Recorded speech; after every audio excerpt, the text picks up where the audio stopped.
Commander Zethkari of the Hegemony Enforcement Fleet stood 7 feet tall, his crystalline exoskeleton gleaming under the harsh lights of the detention bay. His 4 eyes focused on the human specimen before him. A creature that barely reached his shoulder yet had somehow caused more trouble in 3 standard cycles than most species managed in their entire evolutionary history. The human called himself Marcus Chen, though Zethkari found human naming conventions primitive and unnecessarily complex. Marcus sat in the containment field, his dark hair disheveled and his clothing torn from his recent capture on the mining colony of Kepler 442b. What disturbed Zethkari most was not the human's defiant posture or the way he met the commander's gaze without fear, but the small smile playing at the corners of his mouth. "Do you understand why you are here, human?" Zethkari's voice resonated through his vocal chambers, creating harmonics that had reduced hardened criminals to quivering masses. The human simply tilted his head, studying the alien commander with curious brown eyes. "Let me guess," Marcus said, his voice carrying an infuriating casualness. "Someone's upset that I stopped their little slavery operation on the mining world." He leaned back against the energy barrier, completely relaxed despite being in the custody of one of the galaxy's most feared military organizations. Zethkari's mandibles clicked in irritation.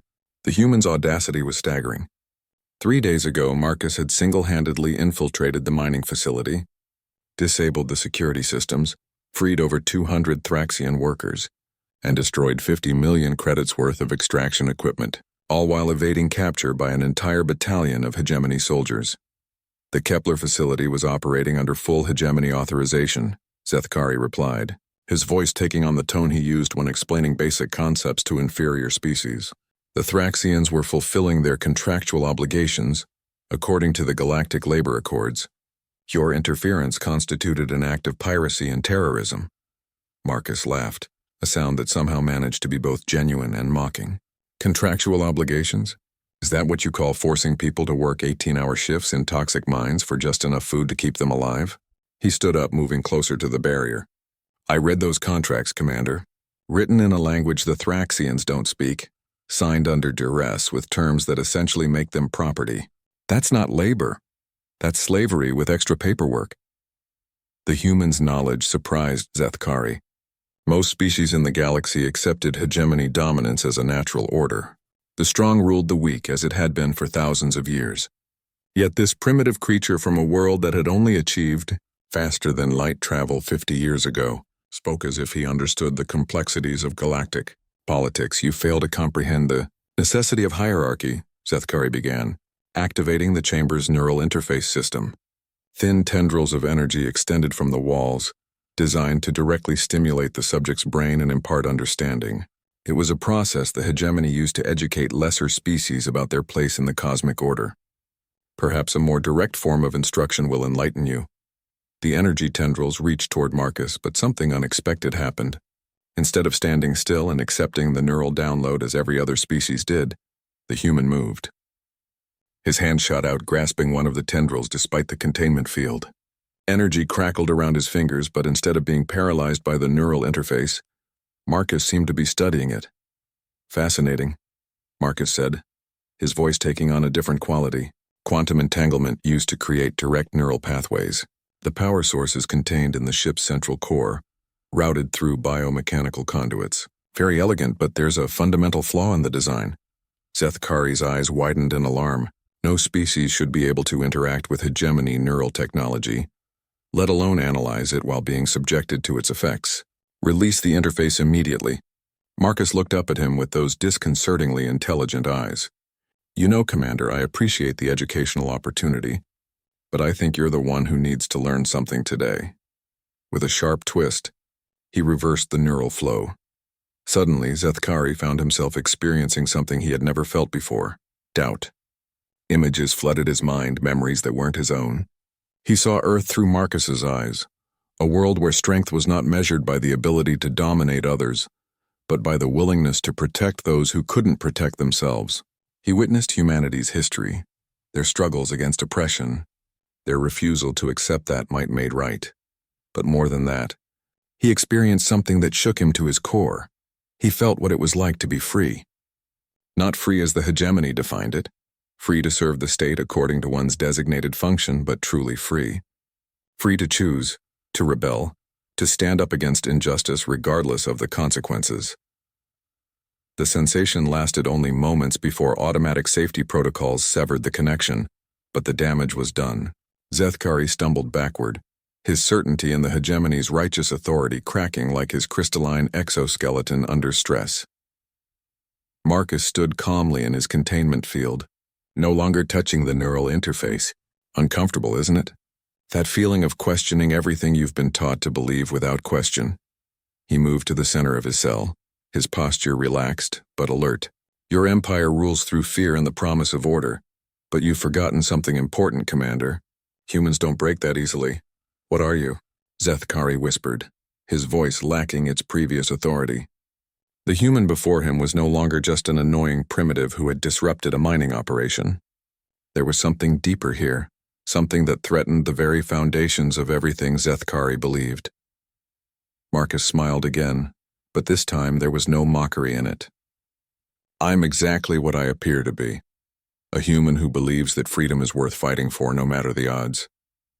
The question is, Commander, what are you going to do with that information? The detention bay fell silent except for the hum of the ship's systems. Outside the reinforced windows, stars wheeled slowly past, but Zethkari barely noticed. For the first time in his life, he was truly thinking, rather than simply following the programming of his upbringing, and the thoughts that came to him were dangerous indeed. The ship's emergency klaxons began wailing 3 hours after Marcus's demonstration with the neural interface. Zethkari had spent those hours in his quarters, staring at reports he couldn't focus on, his mind replaying the alien sensation of doubt that the human had forced upon him. When his aide, Sub-Commander Veltar, burst through his doors without announcing himself, Zethkari knew something significant had happened. Commander, we have a situation. Veltar's breathing apparatus whistled with agitation. The Zelthani officer's tentacles writhed nervously as he approached. The prisoner has somehow accessed our communications array. Zethkari felt a chill run through his exoskeleton. That's impossible. The containment field prevents any interaction with ship systems. Nevertheless, sir, he's been broadcasting on multiple frequencies for the past hour. The bridge crew attempted to block the signals. But somehow he's found ways around every countermeasure we've implemented. Veltar's large eyes blinked rapidly, a sign of extreme stress in his species. Sir, he's been communicating with the freed Thraxians from the mining colony. The implications hit Zethkari like a plasma blast. If Marcus could contact the former slaves, he could coordinate resistance movements. Worse, if word of his capture spread, it might inspire other acts of rebellion across hegemony space. The commander forced himself to maintain composure as he strode toward the detention bay, but his mind raced with possibilities he didn't want to consider. When the doors hissed open, Zethkari found Marcus standing near the containment field barrier, speaking in the clicking language of the Thraxians. The human's pronunciation was flawed but clearly understandable, and his conversation partner's responses crackled through hidden speakers that shouldn't have been accessible. How long until the supply ships reach the outer settlements? Marcus asked in Thraxian. 2 days, maybe 3, came the reply. The children are hungry, but we will survive. The food distributors you showed us how to reprogram are working well. Marcus nodded, satisfied. Good. Remember, the hegemony will send enforcement teams. Don't fight them directly. Use the tunnel systems I mapped for you. Make them chase shadows while your people escape to the neighboring systems. Zethkari stepped forward, his weapon systems automatically charging. Terminate that communication immediately. Marcus glanced at him with those unsettling eyes. I'm afraid that's not possible, Commander. You see, your containment system is designed to keep someone in, not to stop them from thinking. He tapped his temple with one finger. Humans are remarkably good at pattern recognition and improvisation. The barrier prevents all electromagnetic emission from your location, Veltar protested from behind Zethkari.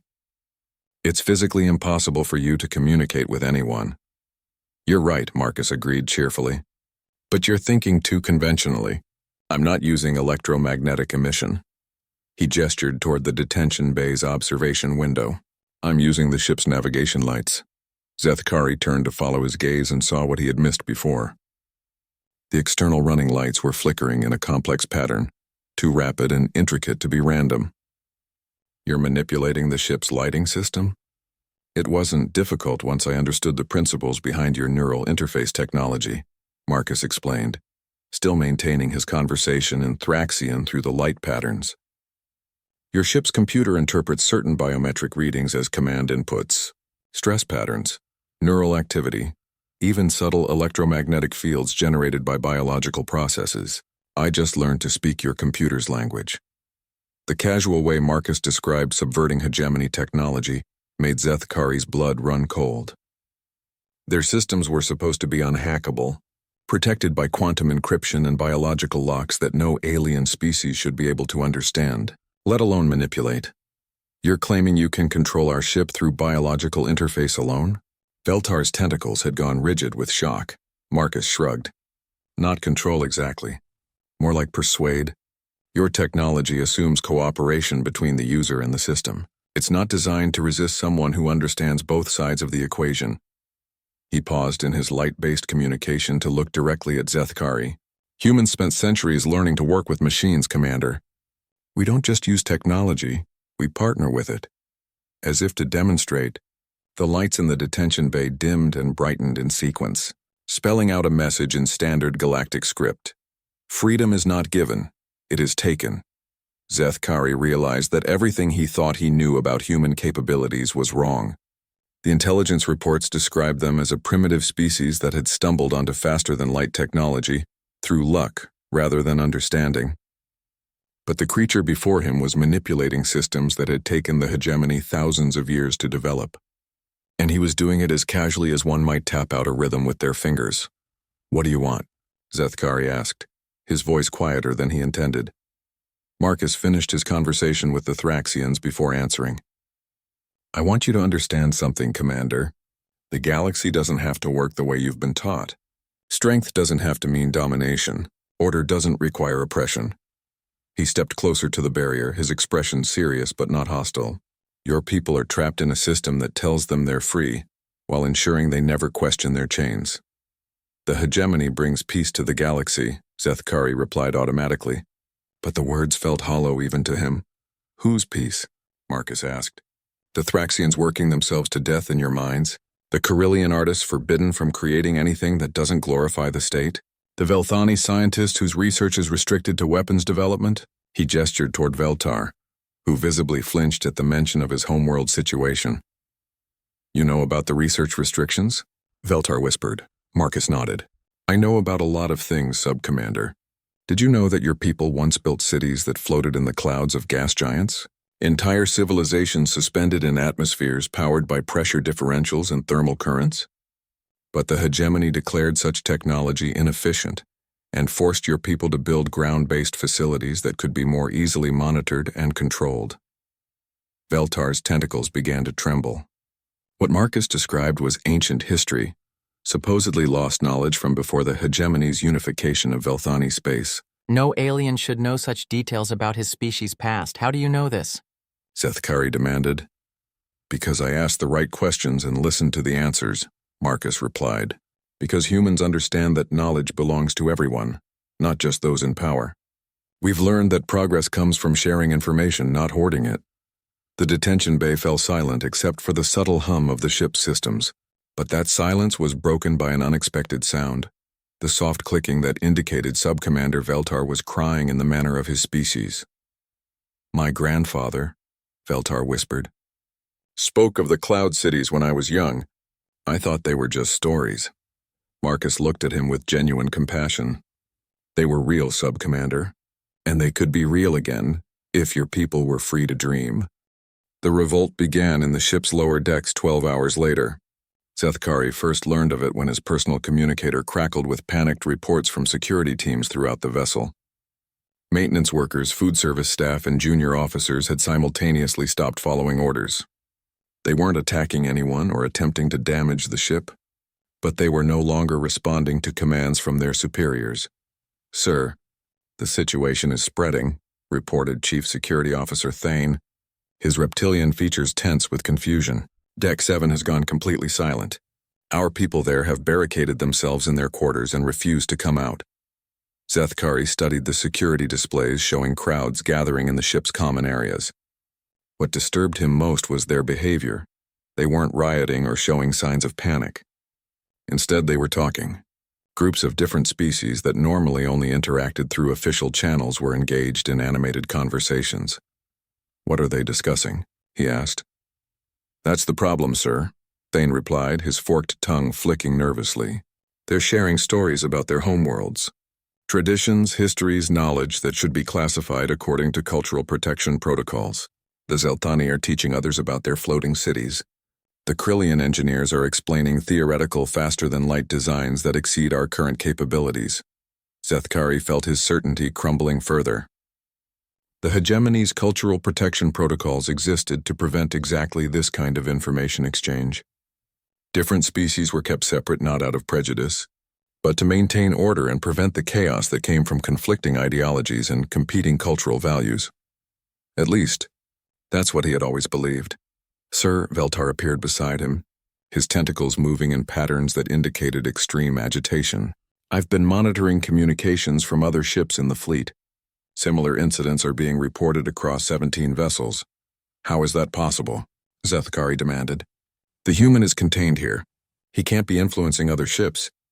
"He doesn't need to." Marcus's voice came from behind them. Zethkari spun around to find the human standing in the corridor, no longer contained behind the detention field. "Ideas spread on their own once they're released. I just showed your people what they already knew but were afraid to think." Every weapon in the security station turned toward Marcus, but he didn't seem concerned. He walked calmly toward the main display screen, his movements casual and unthreatening. "How did you escape?" Thane hissed, his sidearm charging with a high-pitched whine. "I didn't escape," Marcus replied, studying the security feeds showing the ongoing conversations throughout the ship. "Your own people released me." Maintenance technician Korath realized that if I could reprogram food distributors on a mining colony, I might be able to help him solve the chronic malnutrition problem in the lower decks. Engineer Ilasa wanted to know about human mechanical innovations. Security guard Venth asked me to explain why humans fight so hard for people they've never met. Marcus turned to face Zethkari directly. "They released me because they wanted to learn, Commander. And you can't stop learning with force." "You're inciting rebellion," Zethkari accused, but his voice lacked conviction. "I'm sharing knowledge," Marcus corrected. "The rebellion is your people choosing to think for themselves instead of accepting what they've been told without question." He gestured toward the displays. "Look at them, Commander. Do they look unhappy? Do they seem confused or lost?" Against his better judgment, Zethkari studied the security feeds more carefully. The conversations happening throughout the ship showed something he had never seen before: genuine enthusiasm. Species that had coexisted for decades without really knowing each other were discovering shared experiences, common goals, and complementary abilities. "This will lead to chaos," he said, but the words felt rehearsed. "Will it?" Marcus asked. On Deck 7, the Krillian engineers are working with Zeltani scientists to design more efficient life support systems. In the mess halls, different species are sharing cooking techniques and creating new foods that everyone can enjoy. Your security teams are teaching each other fighting techniques from their homeworlds, not to hurt anyone, but because they find each other's methods fascinating. Veltar's tentacles had stopped their agitated movement and were now flowing in patterns that indicated deep thought. "The cooperation indices on those decks have increased by 40%, he reported quietly. "Cooperation through understanding," Marcus explained. "When people know each other as individuals rather than just representatives of their species, they work together better. They trust each other more. They become stronger as a group." Chief Thane's weapon slowly lowered. "Sir, we're receiving requests from 17 different deck supervisors. They want to implement some of the innovations their teams have developed through these conversations." "Innovations like what?" Zethkari found himself asking. "Combined Krillian Zelthani atmospheric processors that are 30% more efficient than our current systems," Veltar read from his report. "Multi-species security teams that have identified and corrected 12 safety vulnerabilities we missed. A new recreational facility designed by the maintenance staff that can be reconfigured for the entertainment preferences of any species aboard." Marcus nodded approvingly. Diversity of thought leads to better solutions. When you bring different perspectives together and let them collaborate freely, you get results that no single group could achieve alone.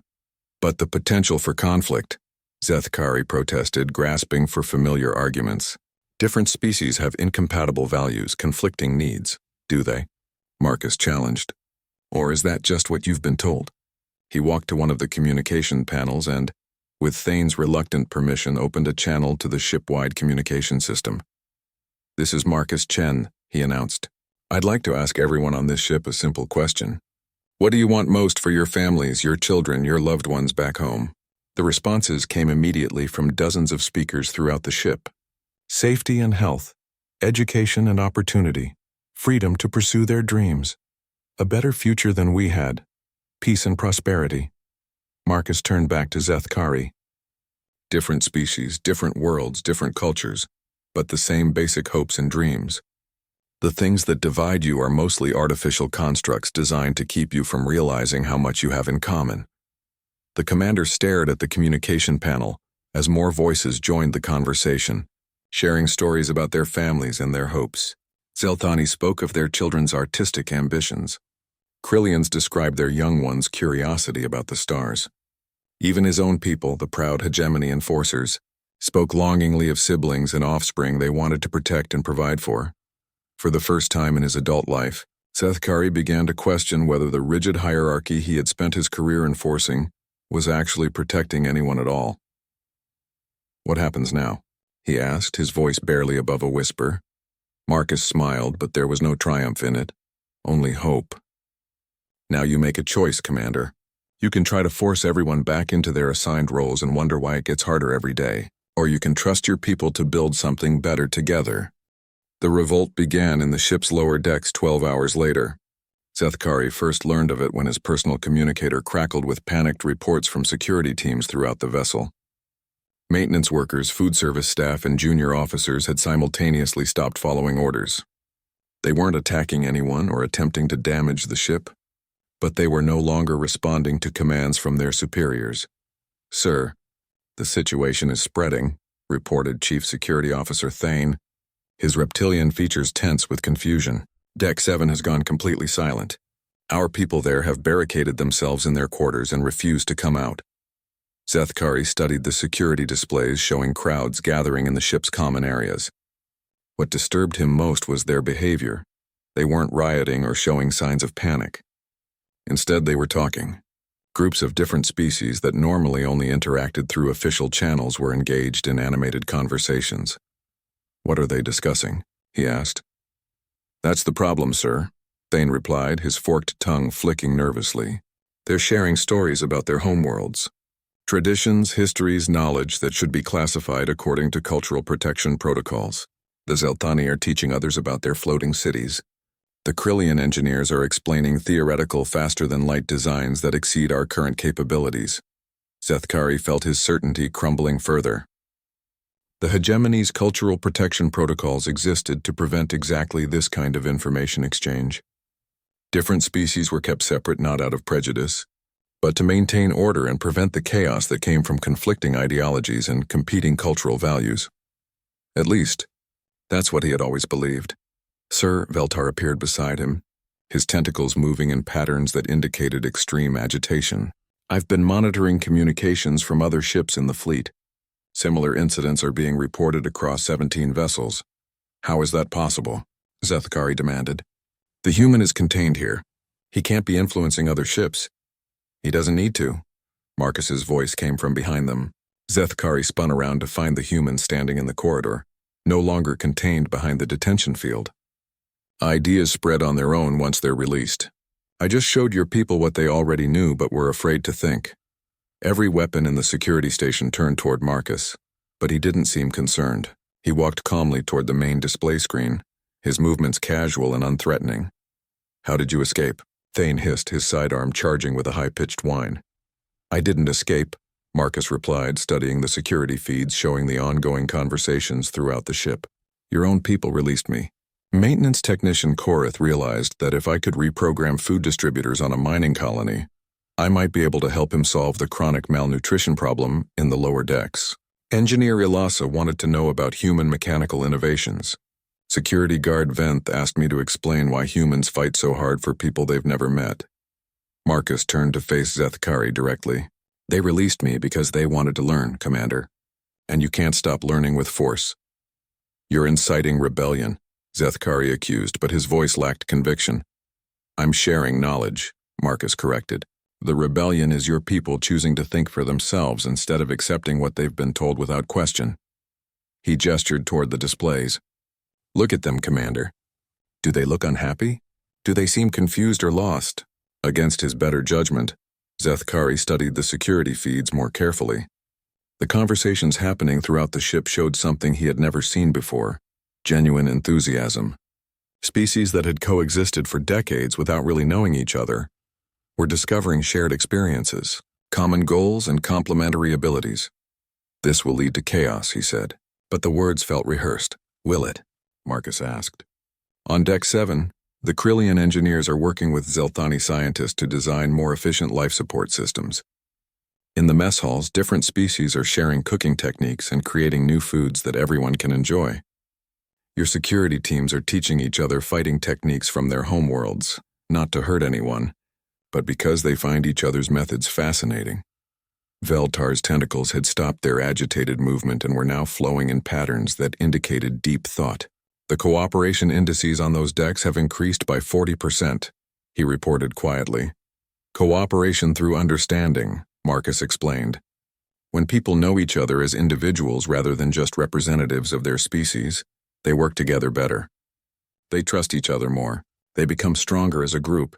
Chief Thane's weapon slowly lowered. Sir, we're receiving requests from 17 different deck supervisors. They want to implement some of the innovations their teams have developed through these conversations. Innovations like what? Zethkari found himself asking. Combined Krillian Zelthani atmospheric processors that are 30% more efficient than our current systems, Veltar read from his report. Multi-species security teams that have identified and corrected 12 safety vulnerabilities we missed. A new recreational facility designed by the maintenance staff that can be reconfigured for the entertainment preferences of any species aboard. Marcus nodded approvingly. Diversity of thought leads to better solutions. When you bring different perspectives together and let them collaborate freely, you get results that no single group could achieve alone. But the potential for conflict, Zethkari protested, grasping for familiar arguments. Different species have incompatible values, conflicting needs, do they? Marcus challenged. Or is that just what you've been told? He walked to one of the communication panels and, with Thane's reluctant permission, opened a channel to the ship-wide communication system. This is Marcus Chen, he announced.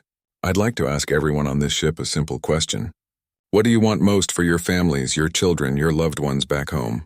The responses came immediately from dozens of speakers throughout the ship. Safety and health, education and opportunity, freedom to pursue their dreams, a better future than we had, peace and prosperity. Marcus turned back to Zethkari. Different species, different worlds, different cultures, but the same basic hopes and dreams. The things that divide you are mostly artificial constructs designed to keep you from realizing how much you have in common. The commander stared at the communication panel as more voices joined the conversation, sharing stories about their families and their hopes.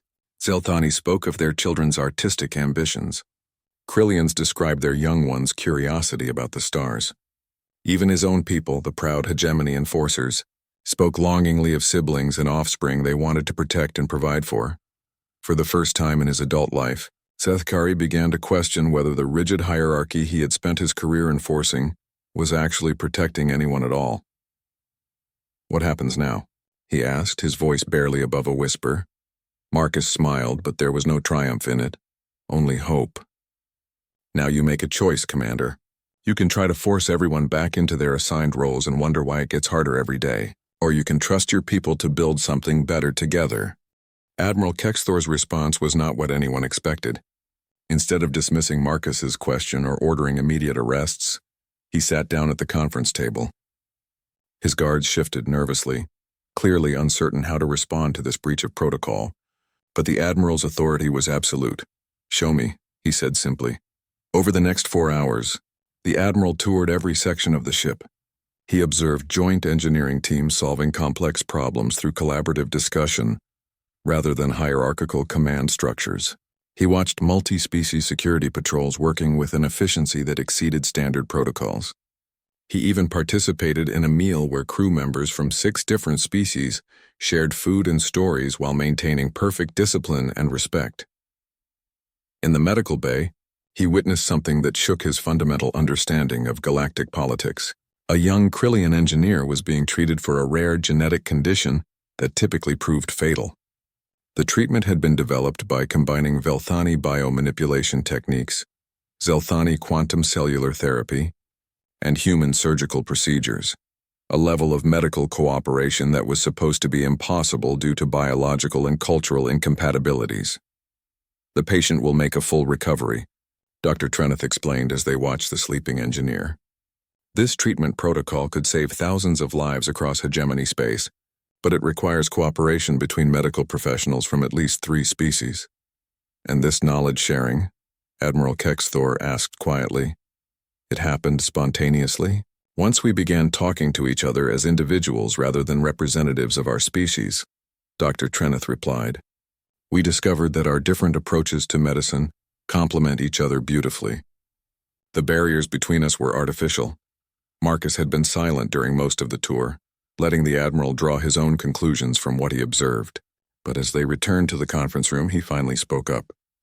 Admiral, I want to show you something that might put this all in perspective. He activated the room's holographic display system, which projected a 3-dimensional map of known space.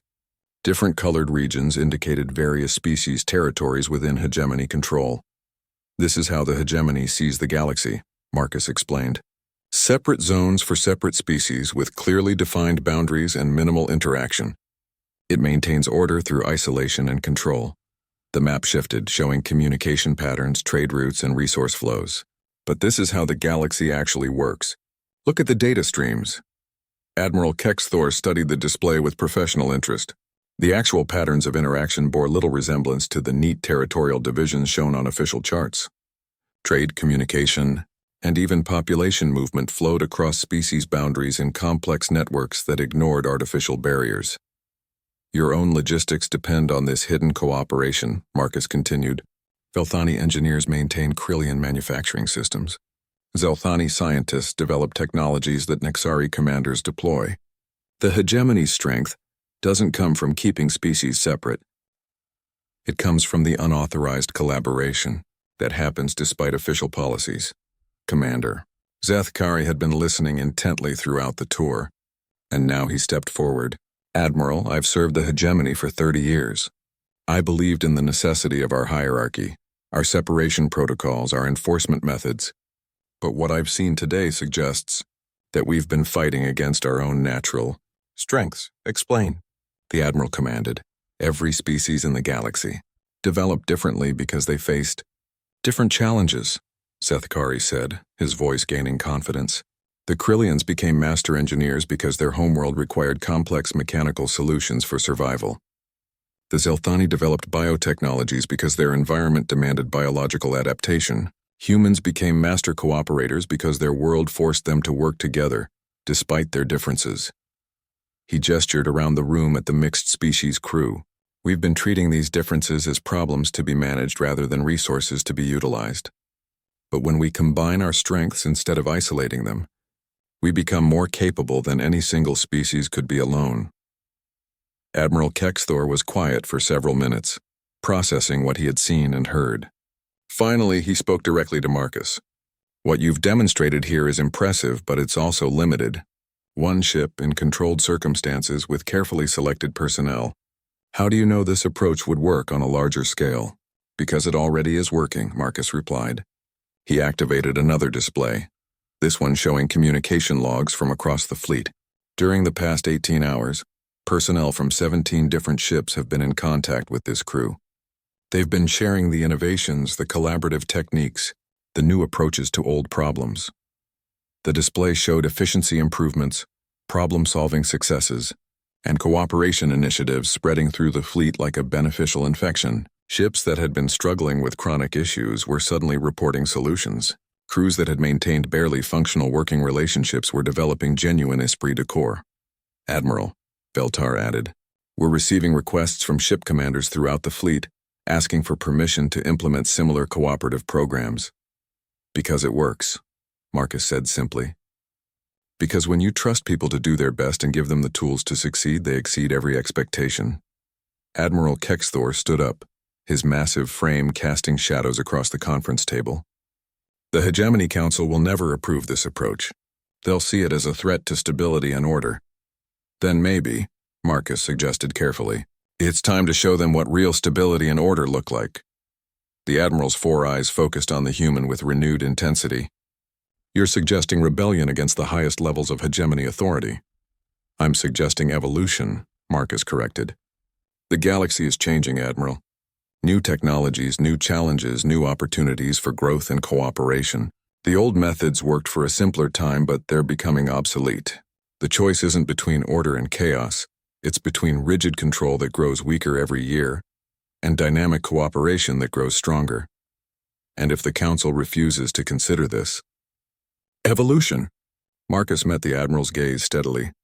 Then you'll have to decide what's more important, preserving an outdated system or protecting the people that system was supposed to serve. Admiral Kexthor walked to the observation window, staring out at his battle squadron positioned around Zethkari's ship. The weapons that had been trained on the vessel were still active, still ready to eliminate what the hegemony would classify as a dangerous anomaly. But as he watched, he noticed something that changed everything. The crews of his own ships had been observing the cooperative innovations aboard the Retribution, and they had begun implementing improvements of their own. Running lights flickered in complex patterns as engineers shared technical data. Communication arrays buzzed with cross-species conversations about better ways to solve problems. The revolution was no longer contained to a single ship. It was spreading through his fleet, carried by nothing more dangerous than the simple idea that working together was better than working apart. What happens now? Admiral Kexthor asked, still looking out at his ships. Marcus joined him at the window. Now you make the most important decision of your career, Admiral. Do you try to stop something that's already succeeding beyond everyone's expectations, or do you help it grow into something that could transform the galaxy?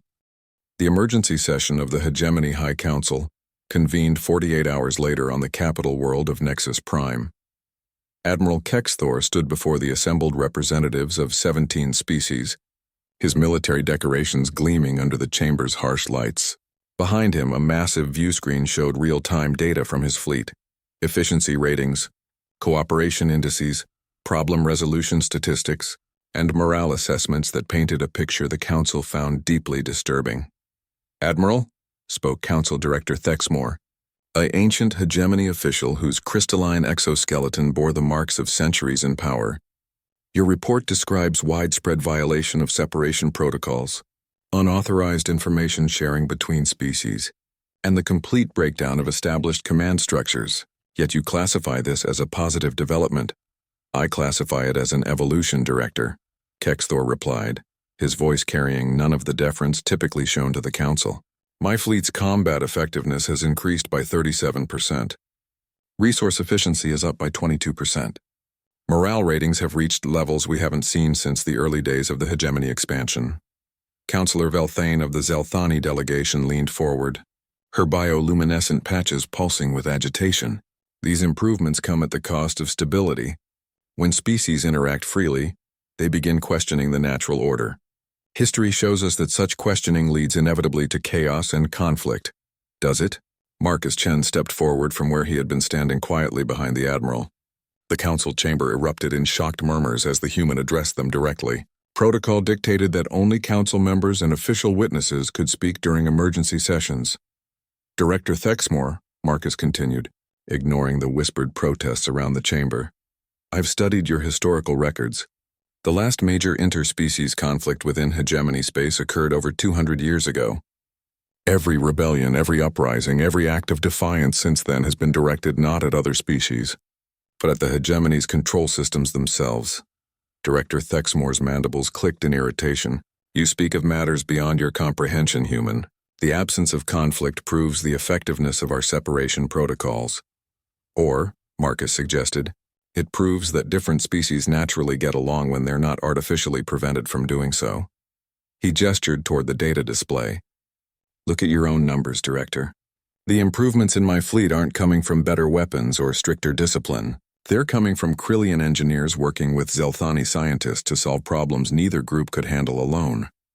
Counselor Drath of the Corellian delegation spoke up, his multiple eyes focusing on Marcus with obvious hostility. Temporary improvements mean nothing if they lead to long-term instability. What happens when these mixed crews disagree? When cultural differences create insurmountable conflicts? Let me show you, Marcus replied. He activated a portable holographic projector, filling the center of the chamber with a three-dimensional recording from the past week. The recording showed a heated argument between a Krillian engineer and a Nexari security officer. Their voices were raised, their body language aggressive, and for a moment it looked like the kind of interspecies conflict the Council feared most.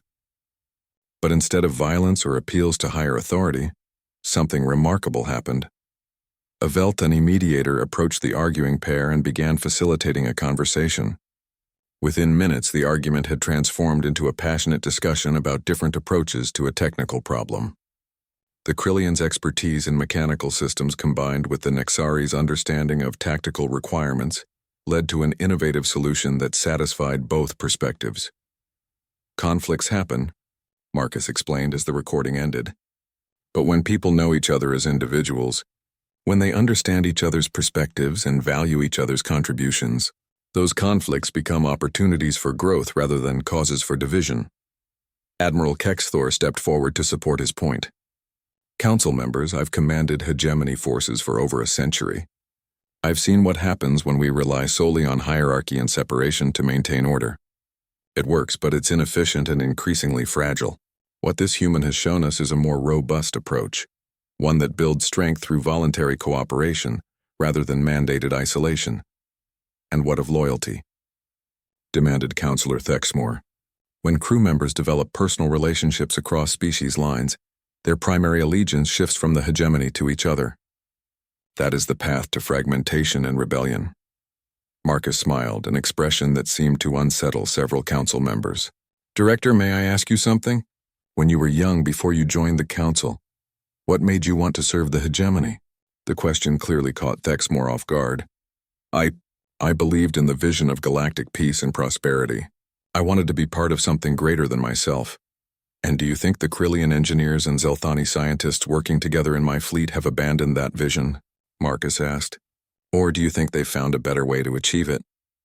The chamber fell silent as Marcus continued. Every person I've met in your fleet from every species shares the same basic goals. They want safety for their families, prosperity for their communities, and the chance to build a better future for the next generation. The only difference is that now they're working together to achieve those goals instead of being forced to pursue them in isolation. Counselor Veltane's bioluminescent patches dimmed as she considered this. But the potential for abuse for stronger species to dominate weaker ones has actually decreased, Admiral Kexthor interrupted, referencing his data pad. Disciplinary incidents are down by 60% across the fleet. Grievances between species have virtually disappeared. When people work together toward common goals, they protect each other rather than exploit each other. Because, Marcus added, humans learned a long time ago that the best way to be strong is to make everyone around you stronger too. When your success depends on your team's success, you invest in your teammates rather than compete against them. Director Thexmore's crystalline features reflected the chamber's lights as he processed this information. Even if we accept that this approach has short-term benefits, the long-term implications are concerning. If crew members' primary loyalty shifts to their immediate teams rather than the broader hegemony structure, then you get people who fight harder to protect something they care about. Marcus finished. Director, I've seen human military units that would walk through fire for each other. I've also seen conscript armies that barely function because the soldiers have no personal investment in their mission. Which do you think is more effective? Admiral Kexthor activated another display, this one showing historical data. Council members, our most effective military units have always been those with strong internal cohesion. The difference is that we've traditionally built that cohesion through shared species identity and external threats. This approach builds it through shared purpose and mutual respect. And the evidence suggests, Marcus continued, the teams built on mutual respect are more stable, more innovative, and more resilient than teams built on shared prejudices. The council chamber buzzed with quiet conversations as the representatives consulted with their advisors. Finally, Director Thexmore called for order. The council will deliberate on these matters, he announced. Admiral Kexthor, you will maintain current fleet operations pending our decision. Human Chen, you will remain on Nexus Prime as a consultant until this matter is resolved. As the session adjourned, Marcus approached Admiral Kexthor. Think they'll approve the changes? The Admiral's expression was unreadable. The Council has survived for thousands of years by being cautious. They'll want extensive testing, detailed analysis, and probably several more years of gradual implementation. And how long do you think we have before other powers in the galaxy notice that the hegemony fleet has become significantly more effective? Admiral Kexthor's four eyes widened slightly as he grasped the implications. If our neighbors realize we've made such dramatic improvements, they'll either demand to know how, or they'll assume we're preparing for aggressive expansion, Marcus finished. Either way, the old balance of power becomes unstable. The galaxy is about to change, Admiral. The only question is whether the hegemony leads that change or gets swept away by it. 6 months later, Marcus stood on the observation deck of the newly commissioned vessel Cooperative Dawn, watching as the largest multi-species fleet in galactic history prepared for departure. The ship itself was a testament to what collaboration could achieve. Designed by Krillian engineers, powered by Zelthani biotechnology, protected by Nexari defensive systems, and crewed by volunteers from 23 different species working together as a unified team. The transformation hadn't been easy. The Hegemony Council had spent 3 months debating, analyzing and conducting careful trials before reluctantly approving Admiral Kexthor's cooperative initiative. But external pressure had ultimately forced their hand when 3 neighboring galactic powers demanded explanations for the hegemony fleet's sudden improvements in capability, rather than reveal their methods or return to their previous inefficiency. The Council had chosen a third option. They would demonstrate that cooperation was stronger than competition by offering to share their innovations with anyone willing to adopt similar collaborative approaches. The response had been unprecedented. Marcus. Admiral Kexthor approached, his ceremonial armor replaced by the practical working uniform that had become standard throughout the cooperative fleet. The Andromedan delegation has arrived. Their representative wants to meet with you before the departure ceremony. Marcus nodded, but his attention was caught by something else entirely. Through the observation window, he could see a group of young beings from a dozen different species working together to load supplies onto their ship. They moved with the easy coordination of a team that had learned to function as a unit, despite their vastly different biologies and cultural backgrounds. Admiral, Marcus said quietly, do you remember when you first boarded Commander Zethkari's ship? You were prepared for rebellion, chaos, the breakdown of everything the hegemony represented. I remember, Kexthor replied. I also remember being wrong about what I would find. What you found was the future, Marcus observed. Not a breakdown of order, but an evolution of it.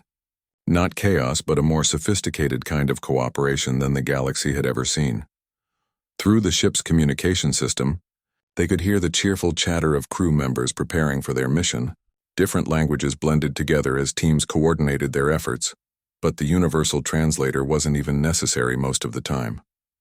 Working closely together had taught them to understand each other's communication styles, body language, and cultural nuances. The Andromedan wants to know if humans would be willing to serve as cultural liaison specialists for their fleet. Admiral Kexthor continued. Apparently, your species has a reputation for being particularly good at bringing different groups together. Marcus smiled. It's not that we're naturally better at cooperation than anyone else. We just had to learn it the hard way. Our planet forced us to work together despite our differences, or none of us would have survived. And now you're teaching the rest of the galaxy what you learned. Actually, Marcus corrected, I'm just showing everyone what they already knew but were afraid to try. Every species in this fleet has the capacity for cooperation. They just needed permission to use it. The door to the observation deck opened, and Commander Zethkari entered along with a delegation of crew members representing the various species aboard the Cooperative Dawn. The former hegemony enforcer had become the ship's first officer, and his transformation from rigid military officer to collaborative leader had been remarkable to witness. Marcus, Sethkari began. "The crew wants to present you with something before we depart." The delegation stepped forward, revealing a carefully crafted artifact that combined artistic traditions from all 23 species represented in the fleet. It was beautiful in ways that no single species could have conceived, incorporating crystalline structures, bioluminescent elements, quantum resonance patterns, and aesthetic principles that created something entirely new. "It's a cooperation mandala," explained Dr. Treneth, the Velthani medical officer who had become the ship's cultural coordinator. "Each element represents a different approach to solving problems, but they all work together to create something greater than the sum of their parts. Like us," added engineer Yelasa, her 6 arms moving in gestures that indicated deep satisfaction with their joint creation. Marcus accepted the gift with genuine emotion. "This is incredible. But you know you didn't need to thank me for anything."